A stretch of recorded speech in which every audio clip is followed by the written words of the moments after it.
Ghost of Tsushima is a masterful epic. An incredible opening grips you straight away, and it does its absolute best to not let you go.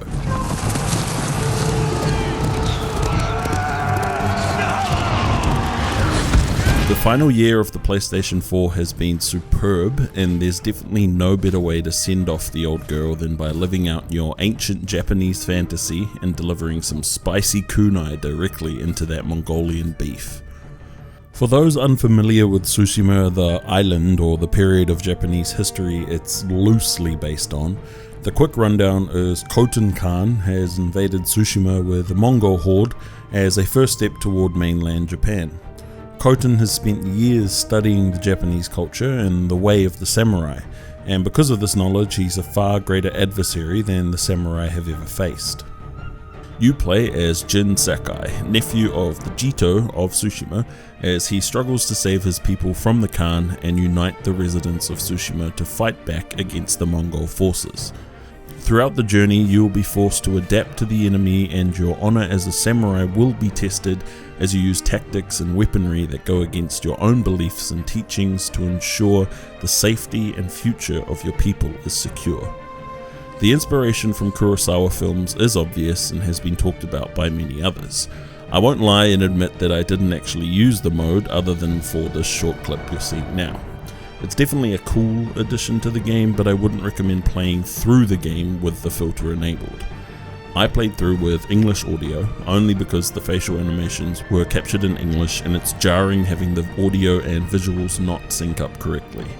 The voice actors in English did do a fantastic job, with the language never really taking me out of the experience, but if you're not fazed by the audio not matching the visuals, I'd say definitely play the game in Japanese. I will mention a lot of the facial animation and character animation in general was a little janky with timing issues all over the place, but I feel like this was more prevalent due to just coming off of The Last of Us 2 and being served god tier animations in that game. Tsushima isn't made any worse because of it, but I did think it would be worth bringing up so you can keep your own expectations in check. Texture-wise, it's also a significant step down from The Last of Us, but the way everything comes together has created one of the most visually stunning worlds I've ever seen. The use of colour in particular is phenomenal. Different areas and biomes offer different trees and plants which have some of the most striking colours you'll see in a game. Particle effects and atmosphere mixed with an art style and vistas most film directors could only dream of has led to this game absolutely blowing me away. Those visual effects are also key indicators for points of interest across the island, but I'll get more into that a bit later. A common focus point by critics revolves around Tsushima's similarities to Breath of the Wild, in a sense that it isn't about graphical fidelity and trying to be the most realistic looking game around, and more about the way each of the individual design choices made during development come together in a simply jaw-dropping aesthetic. The opening scene and title card are enough to make a grown man cry. Describing the raw beauty on display is hard to put into words, but I'm sure from everything you're seeing here or the photos I've posted on my Instagram you can tell just how hard Sucker Punch worked on this game, and it's more than paid off. The gameplay is based around fighting the Mongols across the island of Tsushima and improving your own skill set as you work toward becoming the Ghost. You start off as a well-trained samurai warrior who must pick up and use new techniques in order to defeat the invaders. As you progress, more techniques and weapons become available, opening up a surprisingly deep combat system. Sword combat is centered around 4 different stances to help against different enemy types. Depending on what sort of equipment the enemy is using, you'll have to adjust your stance on the fly to make sure you're able to deal with them quickly. Each stance also has 2 different attack types. Square dishes out the lighter quick attacks, while triangle initiates heavier attacks useful for breaking the enemy's defense and opening them up for finishing blows.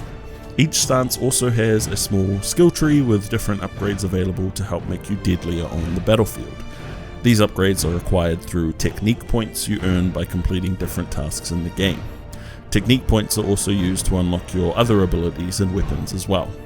These include bows, kunai, smoke bombs, chain assassinations, and many others. As you start to understand the combat system and unlock more and more techniques, it's an absolutely insane feeling taking on dozens of enemies and using every trick in your book to take them down. Combat itself is based around timing, not just timing your attacks but also your blocks and the different parrying types. You have the standard block, a standard parry, and a perfect parry. I mainly use the standard block for defense against archers, and what parry you get is based entirely on your timing. Standard parries result in you shrugging off the attack, leaving the enemy open to a swing or two of your sword, while perfect parries completely stagger the enemy, opening them up for more heavier attacks or one of the combos you unlock later on in the game. Utilizing your bow is also just as important, as it's already difficult enough facing a few enemies without having some wannabe Robin Hood 30 feet away taking pot shots. As your character progresses, you'll also be improving your own timing and understanding of the mechanics, and when you first take out a group of enemies without even being touched, it's such a rewarding moment that you'll want to perfect the combat system and spend as much time as possible working out new combos and working out just how intricate the whole thing really is. The Mongol outposts and fortifications can be attacked as you see fit. It's very reminiscent of the Far Cry games, where you have the option to take out everyone quietly or go in swords blazing and hope for the best. There are conveniently placed world items or tall grass patches which help create hiding spots and cover if you want to sneak around and take out the enemy one by one. Or you can approach the outpost or groups of enemies and you're given the option of calling a handful of them out to face you directly.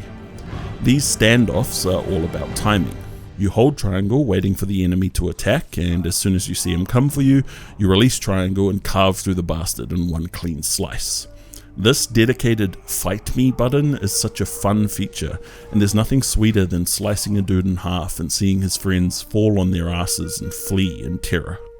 The story is separated into 3 acts, which are also split between 3 different sections of Tsushima. Each act has a main quest or tale to be completed to progress the main story, while also having plenty of side quests available as well. It's an open world game, so I'm sure you know what sort of side quests to expect. Talk to this NPC and he'll need help with either finding someone, killing someone, locating something, or all of the above. I couldn't tell you how many times I ended up trying to find someone's footsteps, or how many times I had to follow someone to another place on the map by staying far enough behind them and hidden amongst the grass. I don't need to tell you how many NPCs' friends, brothers, aunties, or uncles were kidnapped, and how many of those NPCs needed my help to find them. The quest formula is by no means anything new and is unfortunately the weakest part of the game. But because of how fun the combat system is, it was only a small issue for myself. Along with the main and side quests, there are also a few mythic tales, which are based on legendary warriors in the world of Ghost of Tsushima. These tales start by listening to a beautifully animated story of the legend, followed by you embarking on a journey to not only discover the truth behind the legend, but also hopefully gain access to that mythical item. These are technically side quests, so you could choose to never actually pursue them, but I would definitely recommend at least doing the first one you come across, which grants you access to the longbow, which is powerful enough to penetrate the armoured helmets some of the enemies wear. The way the missions are structured are the same way we've been doing it in other games for years. The same way clearing outposts and scaling towers to reveal the map is just another gameplay mechanic we're used to, and Tsushima has that aspect covered as well. And like those other games, there are central hubs and encampments with different vendors who can be used to upgrade your equipment or purchase new cosmetic items. These are the main reasons I've been put off by most open world games lately, and I do think it's worth mentioning that a large chunk of the experience is based on the whole go here, kill this formula a lot of people are tired of. But Tsushima's saving grace for me came in its combat system and overall aesthetic. Plus, exploring the island was just so damn fun, and I think the fact that I platinumed the game before writing my review shows just how much I actually enjoyed the experience. Exploration is a massive part of the game. While roaming around, you'll come across different foxes and birds, and believe me when I say you should follow them, every time. These guys lead you to hidden objectives or places of interest that help with character progression, and the foxes in particular will often lead you to some pretty remarkable scenery. I did briefly touch on it in the beginning of this review, but the importance of colour is especially obvious when it comes to exploring the world. Different points of interest are color-coded, and the world has an abundance of vantage points, enabling you to see what areas may be rewarding for you next. While yes, you do have a map that you can open up and view at any time, I fully endorse getting absolutely lost and just heading toward that cool thing you saw on the horizon. While we're on the topic of exploration, I'm sure you've all seen it, but finding your next objective or waypoint is as simple as swiping up on the touchpad and following the wind. This is such an awesome mechanic and another example of why exploration is so important. You don't have a GPS path or mini-map guiding you to your destination.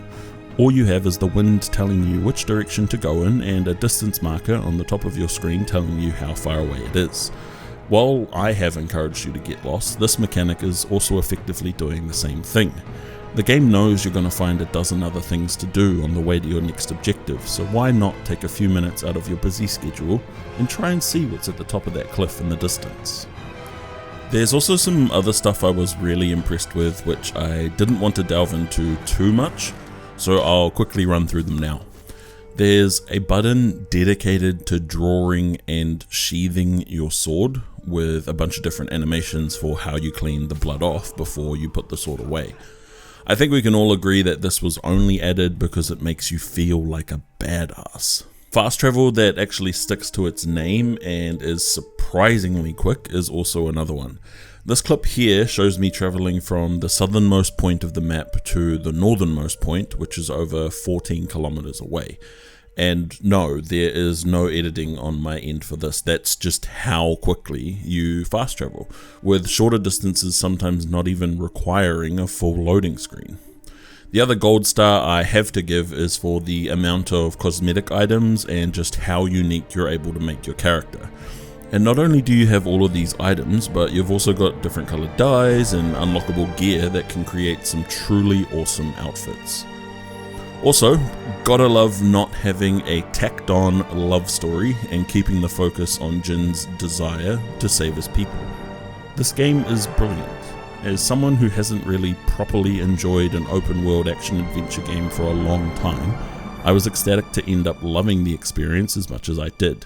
It's some sort of crazy combination of the good Assassin's Creeds, Breath of the Wild, The Witcher 3, and Tom Cruise's facial hair in The Last Samurai.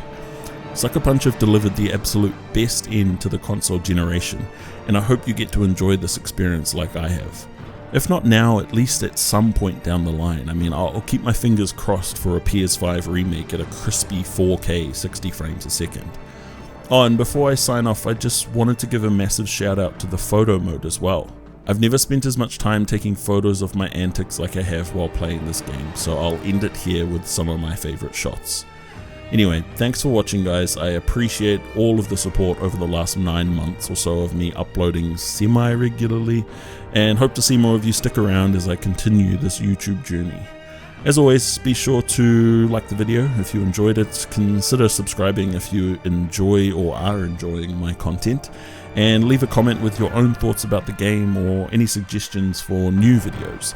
I'm not 100% sure on what my next upload will be, considering there aren't any big games coming up that I'm looking forward to, so anything you guys want to see would be a massive help. Stay safe, keep washing your hands, and I'll see you next time.